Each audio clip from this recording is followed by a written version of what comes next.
Salut, je m'appelle Charlène et j'ai 16 ans. Ma vie était tout à fait ordinaire. Je vivais avec ma mère dans une petite ville côtière, dans une maison avec une clôture tordue et un vieux Porsche. Maman travaillait comme administrative dans une usine de conserve. J'allais à l'école, je faisais mes devoirs et j'ai toujours voulu qu'il m'arrive quelque chose d'intéressant. Eh bien, comme on dit, fais attention à ce que tu souhaites. Ma vie a été chamboulée du jour au lendemain. À la météo, on a été averti de l'approche d'un typhon. Vent fort, pluie forte et vagues hautes. Tout le monde y était habitué ici, mais ce jour-là, c'était pas juste une tempête, c'était un vrai monstre. Le vent hurlait comme si quelqu'un criait directement dans nos fenêtres. Le toit craquait et notre maison tremblait. Maman m'a attrapé la main et m'a traînée au sol. On s'est assises là, se serrant dans nos bras et écoutant tout s'effondrer. Une fois la tempête passée, on est remonté et je me suis figée. Notre maison avait disparu. Il n'en restait qu'un tas de débris. Maman a essayé de rester forte, mais je pouvais voir que ses mains tremblaient. Et maintenant, on ne peut rien faire. T'abandonnes, Charlène ? On est en vie et c'est déjà très bien. Quelques jours plus tard, maman a dit qu'on avait la permission de vivre dans le dortoir de l'usine, qui avait survécu comme par miracle. Le dortoir était petit, il puait, et pire que tout, il était réservé aux hommes. On a eu une petite chambre avec seulement 2 lits et un placard. On devait partager la salle de bain au bout du couloir avec les autres résidents. Sois patiente, Charlène, ce n'est que pour un mois. La compagnie d'assurance s'occupera de tout, et on pourra déménager. Ce mois-là m'a semblé être une éternité. Chaque jour me testait. Imagine un peu ça. Tu entres dans la cuisine et tu vois une montagne de vaisselle sale. Ça sent l'huile et les oignons et les conserves. Et une sorte de soupe trouble est en train de bouillir sur la poêle. Essaye, gamine, c'est plein de vitamines. Et ne me lance même pas sur la salle de bain. À chaque fois que je voulais me laver, il y avait des hommes avec des serviettes qui attendaient leur tour pour se doucher. Soit il n'y avait pas d'eau, soit quelqu'un chantait des chansons des années 80 à tue-tête pendant que l'eau coulait à flot. Je me suis habituée à me laver dans l'évier le matin quand tout le monde dormait encore. Il y avait toujours des chaussettes en train de sécher dans le couloir, des outils qui traînaient, ça sentait l'huile moteur et quelqu'un jurait toujours au téléphone. Je n'arrivais pas à dormir la nuit parce que j'entendais des ronflements, des rires et la télé d'à côté. C'était l'horreur. Mais j'ai remarqué un gars qui s'appelait Russell. Il était sombre, grossier et un peu bizarre. La nuit, il emmenait parfois des boîtes quelque part. Un jour, je l'ai vu sortir discrètement du dortoir en regardant autour de lui. Je me suis dit qu'il était juste fou et je n'y ai pas plus fait attention que ça. Une semaine s'était écoulée depuis le typhon. J'ai dû retourner à l'école. Pour être honnête, j'avais prié pour que le typhon l'ait détruit aussi. Abonne-toi à la chaîne et laisse un like sur cette vidéo si t'as déjà rêvé que ton école soit effacée de la surface de la Terre. Mais non, le bâtiment était comme neuf. Même les fenêtres étaient intactes. Alors que je marchais dans un couloir, j'ai presque tout de suite été arrêtée par Stephen, le plus gros crétin de l'école. « Hey tout le monde, vous savez où habite Charlène maintenant ? Dans un dortoir pour hommes !» Tout le monde a éclaté de rire. « Quelle vie, t'as des poils sur tes jambes maintenant ?» Je suis devenue rouge comme une tomate et j'ai voulu disparaître. Ils ont passé toute la journée à parler et à ricaner derrière mon dos. J'étais de très mauvaise humeur quand je suis rentrée au dortoir ce soir-là. Je voulais m'allonger et oublier toute cette journée. Mais non, il y avait une fête dans le dortoir. La musique était à fond. Quelqu'un faisait frire de la viande et des hommes dansaient. Eh bien, va leur dire de se calmer. Je suis une petite fille, ils ne m'écouteront pas. Je n'arrivais pas à le supporter et je suis sortie prendre l'air. C'est là que j'ai vu Russell. Il se faufilait à nouveau quelque part, regardant autour de lui comme s'il avait peur d'être pris en flagrant délit. Il portait encore des cartons. C'est là que j'ai capté. Il volait à l'usine. Je ne voulais pas retourner au dortoir et j'ai décidé de voir où Russell allait. Je l'ai discrètement suivi, essayant de garder mes distances. Qu'est-ce qu'il faisait avec ces boîtes ? Peut-être qu'il vendait des conserves à des revendeurs pour de l'argent, ou peut-être qu'il avait une cachette quelque part. Quelques minutes plus tard, j'ai vu des lumières devant moi, comme si quelqu'un avait allumé des dizaines de feux de joie. Quand je me suis approchée, j'ai réalisé que c'était un camp de tentes. Les gens qui avaient perdu leur maison après le typhon vivaient là, à la périphérie de la ville. Je suis restée là et j'ai regardé Russell ouvrir les boîtes et distribuer leur contenu aux gens là-bas. Des conserves, des vêtements chauds, même des couvertures. Restez à l'heure comme toujours, mon frère. C'est là que Russell m'a remarqué. Je me suis figée comme une souris, mais c'était trop tard. Oh, t'es la fille de l'administratrice ? Pas vrai ? J'étais juste de passage. Puisque t'es là, tu peux m'aider ? Avant même que je dise quoi que ce soit, il m'a tendu un paquet de conserves et a pointé du doigt une vieille femme. Et je suis allée la voir. J'ai distribué la nourriture, j'ai aidé à allumer un feu et j'ai servi du thé. Les gens m'ont remercié et m'ont souri. À ce moment-là, j'ai soudainement eu l'impression de faire quelque chose de réel, d'important. Pourquoi tu fais ça ? Tu voles ces conserves, pas vrai ? Ouais, je les prends directement de l'entrepôt. Il y en a tellement que la moitié pourrit et ces gens meurent de faim. Mais tu pourrais aller en prison. C'est quand même du vol. Puisque nos patrons ne veulent pas aider, quelqu'un doit bien le faire. Ces gens ont tout perdu. Leur maison, leur emploi, leur espoir. L'usine fait comme s'il n'existait pas, alors oui, je vole, mais pour la bonne cause. Mais tu n'es qu'une personne. Qu'est-ce que tu peux changer ? Tu peux tout changer si tu le veux vraiment. Une personne n'est pas rien, Charlène. C'est un début. Ces mots sont restés dans ma tête. Quand je suis arrivée à l'école le lendemain, Stephen a commencé à s'en prendre à moi, comme d'habitude. Hé, regardez les gars, la reine du dortoir des hommes est de retour. Tout le monde a rigolé. J'ai voulu disparaître. Mais là, j'ai entendu une voix derrière moi. Hé, Stephen, ferme-la. Je me suis retournée et j'ai vu Joseph, un lycéen qui avait toujours des écouteurs et ne parlait pas beaucoup.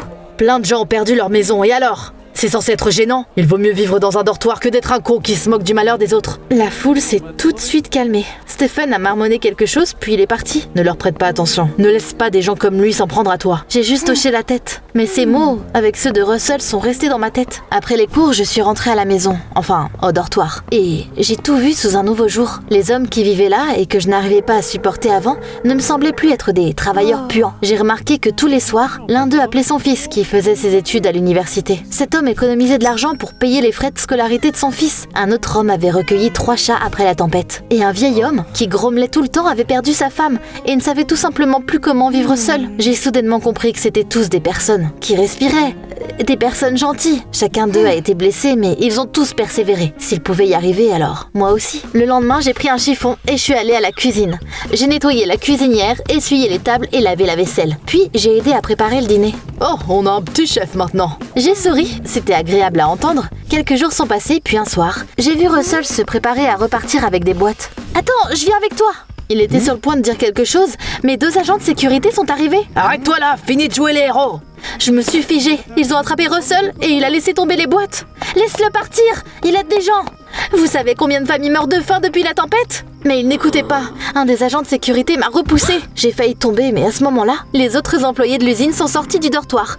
Ils ont rapidement compris ce qui se passait et se sont rangés du côté de Russell. Si c'est un voleur, alors on est tous des voleurs. Parce qu'on ne peut pas juste regarder les gens souffrir non plus.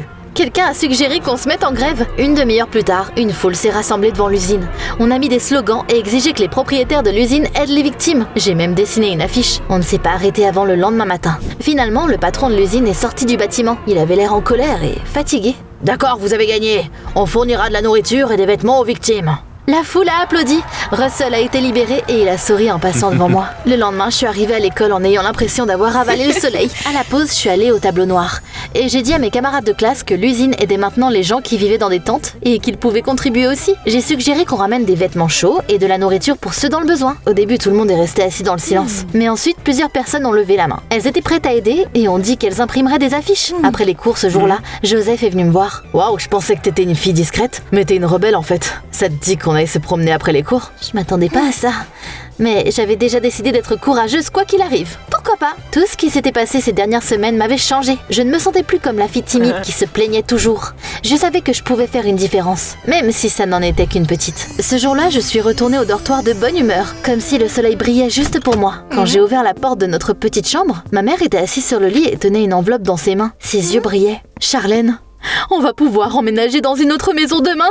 L'assurance a enfin répondu, t'imagines ? Je me suis figée. Une nouvelle maison, c'était tout ce dont on rêvait. Mais pour une raison quelconque, je me sentais mal. Au lieu de ressentir de la joie, c'était comme si quelque chose clochait. Demain ? Si vite ? Oui, ils m'ont donné les clés. Je n'arrive pas à croire que c'est enfin fini. J'ai réalisé que je ne voulais pas partir. Le dortoir bruyant qui sentait l'huile et le poisson était devenu ma maison. Avant, j'ai pu trouver les gens qui vivaient ici dégoûtants. Mais maintenant, je connaissais leurs histoires et leurs inquiétudes. Ils étaient devenus comme une famille pour moi. Ce soir-là, quand je suis sortie dans le couloir, une fête battait déjà son plein. Les employés faisaient frire de la viande. Quelqu'un avait mis une enceinte et tout le monde chantait. « Hé, notre petit chef est là !» Quelqu'un m'a tendu une tasse en plastique avec du soda et avant que je m'en rende compte, je m'amusais avec eux. C'était tellement drôle et amusant que je voulais que la nuit ne se termine jamais. À un moment donné, Russell m'a trouvée. Merci Charlène. Sans toi, ça ne se serait pas passé aussi bien. Allez, c'est toi qui as eu l'idée. Mais t'as cru en la cause. C'est plus important. Tu iras loin dans la vie. Ne doute pas de toi. Je ne savais pas quoi dire. J'ai juste hoché la tête et j'ai soudainement senti les larmes aux yeux. Je me sentais pas vraiment triste. C'est juste qu'une partie de ma vie touchait à sa fin et j'étais un peu contrariée mais aussi reconnaissante. Le lendemain matin, maman et moi, on a fait nos valises et on s'est dirigé vers notre nouvelle maison. Sur le chemin, j'imaginais une clôture blanche, une pelouse soignée, peut-être même une balançoire dans la cour. Mais quand on est arrivé, ma mâchoire est tombée. Ce qu'on a vu, c'était une maison tordue, minable et délabrée. Le toit penchait d'un côté, les fenêtres étaient cassées et il y avait une plaque rouillée avec un numéro de maison accroché à la porte. C'est une blague, non ? Non, c'est la bonne adresse. C'était encore pire à l'intérieur. De l'humidité, de la moisissure, des trous dans le sol, des cafards sur les murs. Maman est tout de suite allée à la compagnie d'assurance et a demandé des explications. Mais quand elle est revenue, j'ai tout compris sans qu'elle ait besoin de parler. Ils ont dit qu'il n'y avait pas d'autre maison. C'est tout ce qu'ils peuvent nous offrir. On est resté là, pas parce qu'on le voulait, mais parce qu'on avait nulle part où aller. J'ai essayé de ne pas me plaindre, mais chaque nuit dans cette maison, c'était comme une punition. Le toit fuyait et des gouttes d'eau coulaient sur les murs. Le sol craquait sous les pieds, comme s'il était sur le point de s'effondrer. Mais malgré tout, j'ai continué à rendre visite aux gens dans le camp de tente. Russell les aidait toujours et j'ai essayé d'être là pour eux aussi. Parfois, Joseph venait avec nous. On a transporté des boîtes et distribué de la nourriture ensemble. Et il plaisantait toujours et essayait de me faire rire. Mais pour une raison quelconque, j'étais de plus en plus triste. Un jour, alors qu'on était assis près d'un feu de joie, j'ai dit à tout le monde que je vivais dans une vieille maison qui ressemblait à une grange maintenant. J'ai entendu dire que tout le monde avait eu des maisons comme ça, des épaves, toutes. Ça m'a fait bouillir le sang. On avait survécu à un typhon tout perdu et maintenant il nous jetait des miettes. Quand je suis rentrée à la maison, de l'eau coulait du plafond directement dans une casserole.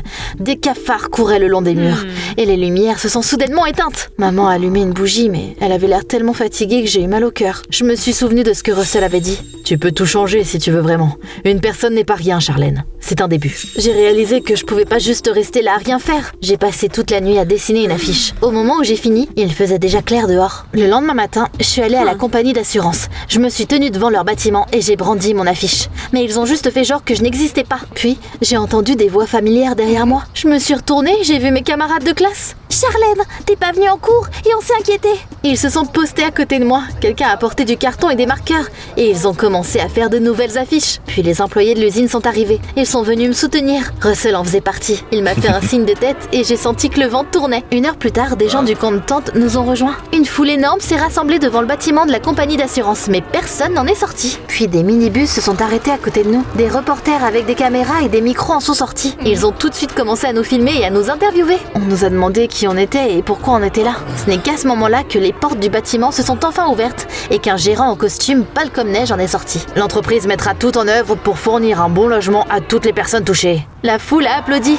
Je me tenais au milieu de tout ça abasourdi. Puis quelqu'un m'a touché l'épaule. C'était Joseph. J'ai demandé de l'aide à mon père. Il a appelé ses amis qui travaillent à la télé. Je n'ai pas pu m'empêcher de le serrer dans mes bras. Quelques mois sont passés. La compagnie d'assurance a tenu parole. Toutes les victimes ont reçu des maisons propres. Notre maison a également été rénovée et elle est devenue confortable et cosy. On a même eu des nouvelles fenêtres. Maman et moi allions toujours au dortoir parfois. J'apportais des tartes, j'aidais à la cuisine et je traînais avec les employés à leurs fêtes amusantes. C'était toujours un endroit bruyant qui sentait le poisson et l'huile, mais maintenant je l'adorais. Russell a quitté son emploi à l'usine et est devenu bénévole. Il est allé à l'étranger pour construire des maisons pour les personnes qui ont survécu aux catastrophes naturelles. On a gardé contact. Quant à Joseph, eh bien, on a commencé à sortir ensemble. Je suis devenue déléguée de classe parce que, selon notre prof, j'avais de grandes compétences organisationnelles. Mais je savais qu'en vrai, c'était parce que je n'avais pas peur d'agir. Quand je pense à tout ce qui s'est passé maintenant, je me rends compte qu'une personne est vraiment capable de tout changer. Ce qui compte, c'est de ne pas abandonner. Si plein de gens y arrivent, peut-être que même un typhon ne pourra pas les arrêter.